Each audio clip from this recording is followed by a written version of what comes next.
हे बाबा धवलेश्वर महाप्रभु दीपम यदि परम ब्रह्म दीपम यदि जनार्दन दीपाहरत मे पाप पूजा दीप नमस्तुते।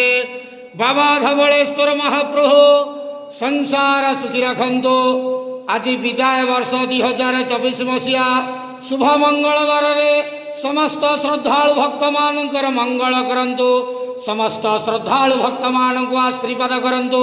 मनस्कामना पूर्ण करंतु। कर्म क्षेत्र उन्नति करंतु। ग्रहरिष्टमान खंडन करंतु। जगतर मंगल करंतु। विश्वर कल्याण करंतु। आपणकर नाम विख्यात करंतु। सबकर डाक श्रवण करंतु।